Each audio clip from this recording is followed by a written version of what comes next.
Filter ചെയ്ത ശുദ്ധമായ വെളിച്ചെണ്ണയുമായി നിലമ്പൂരിലെ സംരംഭക കൂട്ടായ്മ. ചാലിയാർ പഞ്ചായത്തിലെ അകമ്പാടം ഇടിവണ്ണയിലാണ് 5 സംരംഭകർ ചേർന്ന് ഫോർകോ കേര പ്രൊഡക്ഷൻ ഇന്റർനാഷണൽ യൂണിറ്റ് എന്ന സംരംഭം ആരംഭിച്ചിട്ടുള്ളത്. ഫിൽറ്റർ ചെയ്ത ശുദ്ധമായ വെളിച്ചെണ്ണ ജനങ്ങളിലേക്ക് എത്തിക്കുകയാണ് സംരംഭക കൂട്ടായ്മയുടെ ലക്ഷ്യം.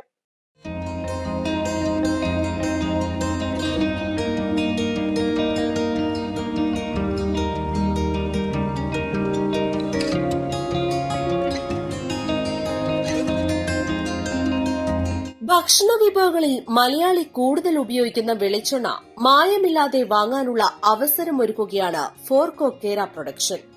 കഴിഞ്ഞ 30 വർഷമായി കൊപ്ര ആട്ടി നടത്തിവരുന്ന അകമ്പാടം സ്വദേശികളായ പരുത്തിക്കുന്നൻ മുസ്തഫ, നീലങ്ങാടൻ ഉമ്മർ, മുസ്തഫ പെരുമ്പള്ളി, ഫൈസൽ മംഗലശ്ശേരി, സിദ്ദീഖ് പുതിയടത്ത് എന്നിവർ ചേർന്നാണ് ഫോർകോ കേര പ്രൊഡക്ഷൻ ഇന്റർനാഷണൽ യൂണിറ്റിന് തുടക്കമിട്ടിട്ടുള്ളത്. നാളികേരം വെട്ടി കൊപ്ര ആക്കുന്നത് മുതൽ ഫിൽറ്റർ ചെയ്ത വെളിച്ചെണ്ണ പാക്കറ്റുകളിലും കുപ്പികളിലും നിറച്ച് വിൽപ്പനയ്ക്ക് തയ്യാറാക്കുന്നതുവരെയുള്ള എല്ലാ സംവിധാനങ്ങളും യൂണിറ്റിൽ തയ്യാറാക്കിയിട്ടുണ്ട്.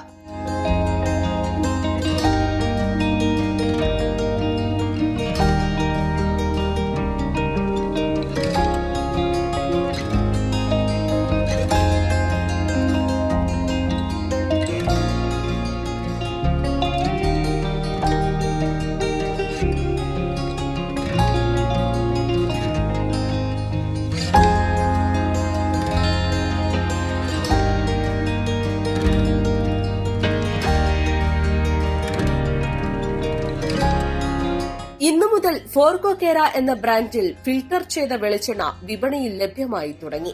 പ്രധാനമന്ത്രിയുടെ PMFME പദ്ധതിയിലൂടെ ലഭിച്ച 40 ലക്ഷം രൂപയുടെ ധനസഹായത്തോടെയാണ് യൂണിറ്റ് ആരംഭിച്ചിട്ടുള്ളത്. ശുദ്ധമായ ഫിൽട്ടർ ചെയ്ത വെളിച്ചെണ്ണ ജനങ്ങളിലേക്ക് എത്തിക്കാൻ സാധിക്കുന്നതോടൊപ്പം തന്നെ ഈ സംരംഭത്തിലൂടെ 10 പേർക്ക് തൊഴിൽ നൽകാൻ സാധിക്കുന്നത് സന്തോഷം നൽകുന്ന കാര്യമാണെന്ന് സംരംഭകരിൽ ഒരാളായ മുസ്തഫ പറഞ്ഞു. ഞങ്ങളിങ്ങനെ ഒരു സംരംഭം തുടങ്ങാനുള്ള ഒരു കാരണം എന്താണെന്ന് വെച്ചാൽ ഞങ്ങൾ 4-5 ആൾക്കാർ ഏതായാലും പരിപാടിയൊന്നുമില്ല. ഞാൻ ഒരു 10-20 വർഷം മുന്നേ കൊപ്ര ഉണ്ടാക്കലും വെളിച്ചെണ്ണ ഉണ്ടാക്കലും പരിപാടിയാണ്. പക്ഷേ നമ്മൾ ഫിൽറ്റർ ചെയ്ത് കണ്ടില്ല ഒരു വെളിച്ചെണ്ണ പരിപാടി നമ്മൾ തുടങ്ങിയിട്ടില്ലായിരുന്നു. അപ്പോൾ ഞങ്ങൾക്ക് ഒരു 8-10 ആൾക്കാർക്ക് ഞങ്ങൾക്ക് തൊഴിൽ കൊടുക്കാൻ കഴിയും. അതോടുകൂടിയിട്ട് തന്നെ കർഷകർക്ക് നാളികേരത്തിൻ്റെ ന്യായമായൊരു വില അവർക്ക് നമുക്ക് ചില്ലറ എന്തെങ്കിലും കൂട്ടിക്കൊടുത്ത് അവരേക്ക് എടുക്കാൻ നമുക്ക് സാധിക്കുകയും ചെയ്യും. അപ്പോൾ കർഷകർക്കും നല്ലതാണ് നമ്മൾ തുടങ്ങിയത്. അപ്പോൾ നമുക്കിത് കൃഷി ഓഫീസിൻ്റെ ഇതിലൊക്കെ എല്ലാവരും സപ്പോർട്ടും നമുക്കുണ്ട്. ബാങ്കിൻ്റെ കൃഷി ഓഫീസിൻ്റെ ഇതിലൊക്കെ സപ്പോർട്ട് നമുക്ക് കിട്ടിയുകൊണ്ട് ഞങ്ങൾക്കിത് പെട്ടെന്ന് ചെയ്യാൻ കഴിഞ്ഞു, ബാങ്കും ഇതൊക്കെ ആയതുകൊണ്ട്. അപ്പോൾ അങ്ങനെ വ്യവസായ ഓഫീസറും എല്ലാവരും ഞങ്ങൾക്ക് നല്ല സപ്പോർട്ടായിരുന്നു. എല്ലാ മേഖലയും ഞങ്ങൾ ഓഫീസിൽ ചെല്ലുമ്പോഴൊക്കെ ഞങ്ങൾക്ക് നല്ല സപ്പോർട്ടാണ് ഇതിൽ നിന്ന് കിട്ടിയത്. അപ്പോൾ അങ്ങനെ ഞങ്ങൾക്കിത് പെട്ടെന്ന് ചെയ്യാനും കഴിഞ്ഞു. പരിശീലനം ലഭിച്ച വിദഗ്ധ തൊഴിലാളികളാണ് യൂണിറ്റിൽ ജോലി ചെയ്യുന്നത്. ഒരു ദിവസം 6000 നാളികേരം വീതമാണ് നിലവിൽ യൂണിറ്റിലെ ഉൽപാദനത്തിനായി ആവശ്യം വരിക. വിലയിടിവ് മൂലം പ്രയാസപ്പെടുന്ന കർഷകരെ സഹായിക്കുന്നതിന്റെ ഭാഗമായി നാളികേരം കർഷകരിൽ നിന്നും വിപണി വിലയിൽ സംഭരിക്കും. നിലമ്പൂർ മേഖലയിലെ ചെറുകിട നാളികേര കർഷകർക്ക് ഇത് ഏറെ സഹായകമാകും. കരണ്ടിന് ഉണക്കുന്ന ഒരു ഡയർ 5000-6000 തേങ്ങ വെച്ച് ഉണക്കാം. 6000 തേങ്ങ ഡെയിലി വെച്ച് കണ്ട് വെട്ടാം. അത് നമ്മൾ വെട്ടി ആട്ടി ഉണക്കി അതുപോലെ തന്നെ നമ്മൾ ഫിൽറ്റർ ചെയ്തുകൊണ്ടാണ് വെളിച്ചെണ്ണ ചെയ്യുന്നത്. ഫിൽറ്റർ ചെയ്ത് കൊണ്ട് ഞങ്ങൾ കുപ്പി പൗച്ച് പറഞ്ഞാൽ നമ്മളിവിടെ ഒന്നും ഇല്ല. അപ്പോൾ ആ പൗച്ചിൻ്റെ ഒരു മെഷീന് അങ്ങനെ പാക്കറ്റാക്കിയിട്ട് അങ്ങനെ കൊടുക്കുന്നുണ്ട്. അപ്പോൾ നല്ല ശുദ്ധമായ നല്ല വെളിച്ചെണ്ണ ജനങ്ങൾക്ക് കഴിക്കാമെന്നുള്ള രീതിയിലാണ് ഞങ്ങളിപ്പോൾ ചെയ്യുന്നത്. ഞങ്ങളിതിൽ മായോ അല്ലെങ്കിൽ വേറെ എന്തെങ്കിലും ചേർത്തിട്ടോ അല്ലെങ്കിൽ അങ്ങനെ ഒന്നും ചെയ്യാതെയാണ് ഞങ്ങൾ ചെയ്യുന്നത്.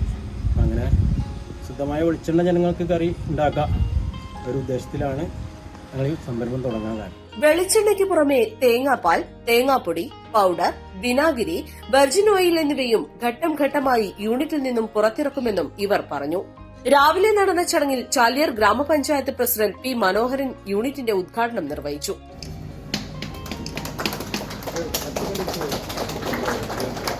ചാലിയാർ ഗ്രാമപഞ്ചായത്തിന്റെ പ്രഥമ പ്രസിഡന്റ് PT ഉമ്മറിന് വെളിച്ചെണ്ണ കൈമാറി പഞ്ചായത്ത് വികസന സ്ഥിരം സമിതി അധ്യക്ഷൻ തോണിയിൽ സുരേഷ്, ഗ്രാമപഞ്ചായത്ത് അംഗം മിനി മോഹൻദാസ് എന്നിവർ ചേർന്ന് ആദ്യ വിൽപ്പന നിർവഹിച്ചു. മെമ്പർമാരായ തോണിയിൽ സുരേഷ് അവர்கள், മിനി മോഹൻദാസ് എന്നിവർ ചാലിയാർ ഗ്രാമപഞ്ചായത്ത് മുൻ പ്രസിഡന്റ് PT ഉമ്മർ അവർക്ക് നൽകി വിൽപ്പന നടത്തുന്നു. നിലമ്പൂർ ബ്ലോക്ക് പഞ്ചായത്ത് അംഗം സഹീൽ അകമ്പാടം, ഗ്രാമപഞ്ചായത്ത് ക്ഷേമകാര്യ സ്ഥിരം സമിതി അധ്യക്ഷ Beena Joseph, block officer, Chaliyar കൃഷി ഓഫീസർ KT ഷബാന യാസ്മിൻ, ചാലിയാർ ഗ്രാമീണ ബാങ്ക് മാനേജർ എന്നിവർ യൂണിറ്റിലെ വിവിധ സെക്ഷനുകളുടെ ഉദ്ഘാടനങ്ങൾ നിർവഹിച്ചു. ജനപ്രതിനിധികൾ, കർഷകർ തുടങ്ങിയവർ ചടങ്ങിൽ പങ്കെടുത്തു. Business news, east live.